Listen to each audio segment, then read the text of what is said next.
Hello students, मेरा नाम है अरुण मीणा और आज हम पढ़ने जा रहे हैं आयोनाइजेशन एनर्जी के बारे में। ठीक है, तो ये जो टॉपिक है ये हमारा periodicity and classification of element के अंदर आता है, जो कि क्लास 11th का चैप्टर नंबर 2 है।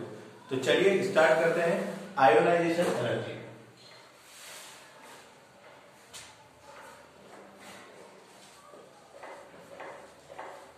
आयोनाइजेशन एनर्जी, या फिर इसे हम क्या कह सकते हैं, आयोनाइजेशन एंथैल्पी।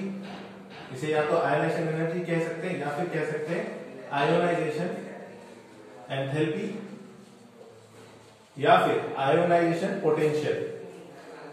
आयोनाइजेशन पोटेंशियल, इन तीनों का मतलब ही एक ही होता है। इन तीनों का मतलब क्या होता है? एक होता है। ठीक है, अब जो आयोनाइजेशन एनर्जी है उसकी डेफिनेशन एनसीईआरटी में दे रखी है कि it is the amount of energy which is required to remove an electron from a single gaseous single isolated atom. तो ये जो word gaseous single isolated atom, अब हम ये जानने की कोशिश करते हैं कि एनसीईआरटी ने ऐसा क्यों लिख रखा है, उन्होंने गैसियस एटम ही क्यों लिया। ठीक है, तो गैसियस एटम लेने का रीजन क्या है? आयोनाइजेशन एनर्जी निकालने के लिए। इससे पहले ये चीजें जानने से पहले हमें ये समझना पड़ेगा कि आयोनाइजेशन एनर्जी का एक्चुअल मीनिंग होता क्या है। ठीक है, अब देखिए, जैसे ये हो गया हमारा एटम, ये हो गया एटम का न्यूक्लियस और ये हो गई आउटर मोस्ट ऑर्बिट। अब जो आउटर मोस्ट ऑर्बिट में प्रेजेंट इलेक्ट्रॉन होता है उसी को हम क्या कहते हैं? Valence electron. और इस वैलेंस इलेक्ट्रॉन को निकालने के लिए जो एनर्जी लगेगी, minimum amount of energy which is required to remove this electron is known as ionisation energy. ठीक है, तो ये तो सिंपल था, तो समझ में आ गया कि एक इलेक्ट्रॉन को निकालने के लिए जो एनर्जी लगी वो हो गई आयोनाइजेशन एनर्जी। पर इसके अंदर गैसियस एटम ही होना क्यों जरूरी? ठीक, अब देखिए, इस चीज को समझाने के लिए हमें थोड़ा सा पीछे जाना पड़ेगा। उसके अंदर हमने क्या पढ़ा था कि देखिए, अगर कोई भी एलिमेंट होता है, फॉर एग्जांपल NaCl है। NaCl आपको नेचर में किस फॉर्म में मिलेगा? क्रिस्टल के फॉर्म में मिलेगा। ठीक है, NaCl आपको फ्री स्टेट में नहीं मिलेगा। तो मान लीजिए मुझे Cl के लिए आयोनाइजेशन एनर्जी निकालनी है, तो मुझे नेचर में Cl फ्री फॉर्म में नहीं मिलेगा। ठीक है, Cl जो रहेगा वो क्या रहेगा? गैसियस फॉर्म में नहीं मिलेगा। ठीक है, तो पहले हमें इसको क्या करना पड़ेगा? गैसियस फॉर्म में कन्वर्ट करना पड़ेगा। तो पहले हम इसे लेटाइस एनर्जी देंगे। लेटाइस एनर्जी से क्या बनेगा? Na plus Cl minus. फिर लेटाइस एनर्जी देने के बाद हम इसमें लगाएंगे क्या? Ionisation energy. मतलब कोई भी अगर एलिमेंट होता है तो उसको हमें पहले गैसियस फॉर्म में कन्वर्ट करना होता है। ठीक है, अब इस पर क्वेश्चन देखिए, एक क्वेश्चन हम इस पर देखते हैं किस तरीके से आएगा।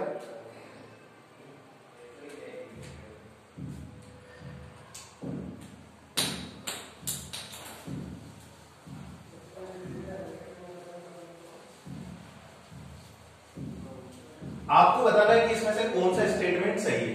ठीक है, देखिए, फर्स्ट हमने एक हाइपोथेटिकल एटम लिया जिसका नाम है A। कोई भी एक हाइपोथेटिकल एलिमेंट के लिए जिसका नाम है A।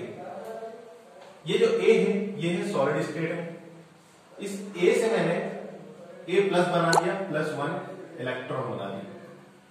ठीक, सेकेंड A जो है वो +2 स्टेट में है, और ये जो होता है ये कौन सी स्टेट में? ये भी सॉलिड स्टेट में। और A+2 से मैंने A+3 बना दिया, +1 इलेक्ट्रॉन बना दिया। फोर्थ वाला जो है वो है A इन गैसियस स्टेट। ठीक है, और इसमें से मैंने क्या बना दिया? A++1 electron. और थर्ड वाला जो है वो क्या है? A+ है इन गैसियस स्टेट, उसको मैंने एक इलेक्ट्रॉन ऐड कर दिया और यहां पर हमें क्या मिल गया? A मिल गया। ठीक, इस क्वेश्चन में आपको ये बताना है कि इन चारों में से कौन सा स्टेटमेंट जो है वो आयोनाइजेशन एनर्जी के लिए करेक्ट है। ठीक है, तो जो हमारी डेफिनेशन है वो क्या बोलती है? What is ionisation energy? It is the amount of energy which is required to remove electron from a single isolated gaseous atom, तो सबसे पहली कंडीशन क्या होगी, मैं यहां पर कंडीशन लिख देता हूं, सिंगल होना चाहिए, आइसोलेटेड, सिंगल आइसोलेटेड, और क्या होना चाहिए, गैसियस होना चाहिए। ठीक है, सिंगल होना चाहिए, आइसोलेटेड होना चाहिए, गैसियस होना चाहिए। ठीक है, तो देखिए चारों ही ऑप्शन में जो है वो क्या है, सिंगल है, चारों ही ए के फॉर्म में सारे ही सिंगल है। अब पहली वाली कंडीशन तो होगी सेटिस्फाई, उसके बाद क्या होना चाहिए, गैसियस स्टेट में होना जरूरी। तो देखिए फर्स्ट ऑप्शन में सॉलिड स्टेट, तो ये तो आयनाइजेशन एनर्जी के लिए करेक्ट स्टेटमेंट होगा नहीं। सेकंड वाले में भी सॉलिड स्टेट है, ये भी नहीं होगा। बट थर्ड और फोर्थ में जो है दोनों में ही गैसियस स्टेट है, तो ये दोनों गैसियस स्टेट वाली कंडीशन को भी सेटिस्फाई कर देता है। अब आ जाती है डेफिनेशन वाली बात कि आयोनाइजेशन एनर्जी मतलब होता है आउटर मोस्ट ऑर्बिटल से इलेक्ट्रॉन को निकालने में लगने वाली एनर्जी। ठीक है, तो जो थर्ड है इसके अंदर तो हम इलेक्ट्रॉन को रिमूव कर रहे हैं, बट जो फोर्थ है उसके अंदर क्या कर रहे हैं, हम इलेक्ट्रॉन को ऐड कर रहे हैं। तो आयोनाइजेशन एनर्जी क्या होती है, इलेक्ट्रॉन को रिमूव करने में लगने वाली एनर्जी। तो इसके लिए कौन सा स्टेटमेंट सही हो जाएगा, थर्ड वाला स्टेटमेंट सही हो जाएगा। ठीक है, अब अगर आपको यहां तक समझ में आ गया हो तो हम नेक्स्ट पॉइंट पर चलते हैं। नेक्स्ट पॉइंट समझने से पहले देखिए मैं आपको एक चीज समझा देता हूं। ये हो गया हमारा न्यूक्लियस, ये हो गई इनर ऑर्बिटल, के बाहर हो गई आउटर ऑर्बिटल, ये हो गया इलेक्ट्रॉन, ये हो गया इलेक्ट्रॉन, इसके बाद एक और ऑर्बिटल बना दिया, ये हो गई एक और ऑर्बिटल। ठीक है, अब आप देख सकते हैं फर्स्ट के अंदर भी इलेक्ट्रॉन है, सेकंड के अंदर भी इलेक्ट्रॉन है, थर्ड के अंदर भी इलेक्ट्रॉन है, मतलब तीनों ऑर्बिटल के अंदर क्या है, इलेक्ट्रॉन है। ठीक है, अब मान लीजिए ये जो हमारा एटम है ये गैसियस स्टेट में आइसोलेटेड है और हमें इसमें से इलेक्ट्रॉन निकालना है। जब मैंने सबसे बाहर वाला इलेक्ट्रॉन निकाला, मान लीजिए इस एलिमेंट का नाम ए है, तो हम इसको यहां पे ले लेते हैं ए। ठीक है, अब इस ए में से मैंने आउटर मोस्ट इलेक्ट्रॉन निकाल लिया, तो क्या बन जाएगा, ए प्लस 1 इलेक्ट्रॉन। ऑब्वियसली बात है गैसियस स्टेट में होगा, एक इलेक्ट्रॉन निकाल दिया। जब पहला इलेक्ट्रॉन निकाला तो कौन सी एनर्जी होगी, आयोनाइजेशन एनर्जी।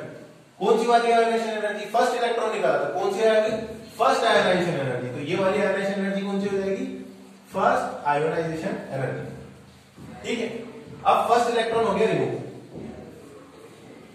अब क्या था, पहले तो न्यूक्लियस जो था वो अंदर वाले इलेक्ट्रॉन, सेकंड ऑर्बिटल वाला इलेक्ट्रॉन और थर्ड ऑर्बिटल वाला इलेक्ट्रॉन, तीनों पे अपना फोर्स ऑफ अट्रैक्शन लगा रहा था।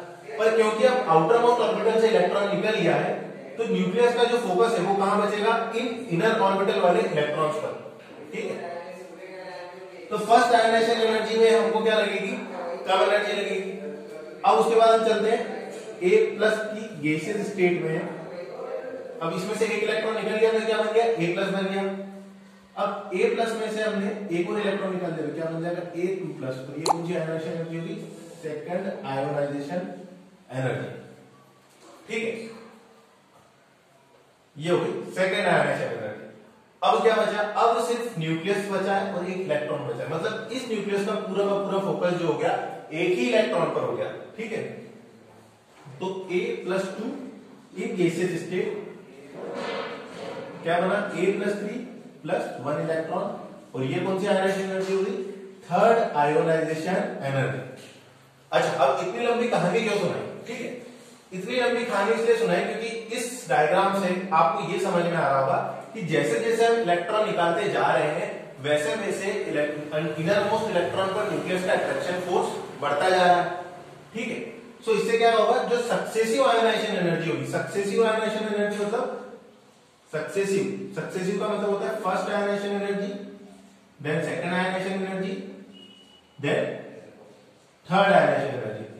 तो जो इसका ऑर्डर रहेगा वो क्या रहेगा, third ionisation energy is always greater than second ionisation energy, second ionisation energy is always greater than first ionisation energy. ठीक है, तो आपको यहां पर ये समझ में आएगा कि सक्सेसिव आयोनाइजेशन एनर्जी जो होती है वो क्या होती है, ज्यादा होती है। ठीक है, तो ये जो हो गया हमारा सेकंड पॉइंट क्लियर हो गया। अब थर्ड पॉइंट की तरफ चलते हैं, फैक्टर अफेक्टिंग आयोनाइजेशन एनर्जी। ठीक है।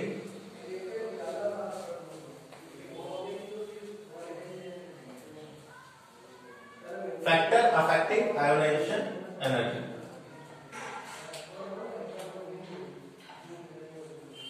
Factor affecting ionisation energy. किन किन चीजों से आयोनाइजेशन एनर्जी जो होती है वो चेंज होती है, ठीक है। तो सेंटर में लिख देते हैं आयोनाइजेशन एनर्जी या आयोनाइजेशन पोटेंशियल। सेंटर पे हो गया हमारा आयोनाइजेशन एनर्जी, ठीक है। तो चलिए स्टार्ट करते हैं। फर्स्ट चीज जो होती है जो आयोनाइजेशन एनर्जी को अफेक्ट करती है वो क्या होती है, साइज। अब साइज किस तरीके से आयोनाइजेशन एनर्जी को अफेक्ट करेगी, देखिए अगर न्यूक्लियस और आउटर मोस्ट ऑर्बिटल के बीच में डिस्टेंस कम होगा तो न्यूक्लियस का फोर्स ऑफ अट्रैक्शन जो रहेगा वो इलेक्ट्रॉन्स पर बढ़ेगा, और जैसे जैसे न्यूक्लियस और आउटर मोस्ट ऑर्बिटल के बीच में, न्यूक्लियस और आउटर मोस्ट ऑर्बिटल के इलेक्ट्रॉन्स के बीच में जैसे जैसे डिस्टेंस इंक्रीज होता जाएगा वैसे वैसे क्या होगा, फोर्स ऑफ अट्रैक्शन भी क्या होगा, कम होता जाएगा। मतलब जो साइज होता है वो किसके प्रोपोर्शनल होता है, इनवर्सली प्रोपोर्शनल होता है आयोनाइजेशन एनर्जी के। इसका मतलब जैसे जैसे साइज बढ़ेगा वैसे वैसे क्या होगी, आयोनाइजेशन एनर्जी क्या होगी, कम होगी। अब साइज का पीरियोडिक ट्रेंड हम पहले ही पढ़ चुके हैं। साइज का पीरियोडिक ट्रेंड क्या होता है कि डाउन द ग्रुप जाने पर क्या होता है, डाउन द ग्रुप जाने पर क्या होगा, साइज इंक्रीज होता है।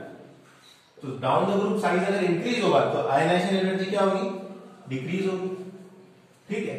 और दूसरा वेरिएशन क्या होता है, along the period, from left to right when we move along the period. तो अलोंग द पीरियड क्या होता है, अलोंग द पीरियड क्या होता है, साइज डिक्रीज होता है। क्यों, क्योंकि इफेक्टिव न्यूक्लियर चार्ज बढ़ता है, तो साइज क्या होगा, डिक्रीज होगा। साइज डिक्रीज होगा तो आयोनाइजेशन एनर्जी क्या हो जाएगी, इंक्रीज हो जाएगी। तो साइज पर दो चीजों का इफेक्ट होता है, पहला होता है अलोंग द पीरियड और दूसरा होता है अलोंग द ग्रुप, ठीक है। उसके बाद जो दूसरा फैक्टर होता है वो क्या होता है, चार्ज।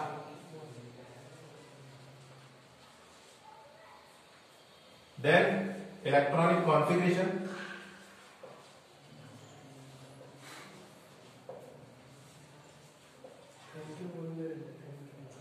देन जेड इफेक्टिव, ठीक है। तो ये जो चार चीजें होती है ये आयोनाइजेशन एनर्जी को अफेक्ट करती है। नेक्स्ट लेक्चर में हम देखेंगे कि किस तरीके से इन चारों फैक्टर्स पर आयोनाइजेशन एनर्जी डिपेंड करती है। So thank you and welcome.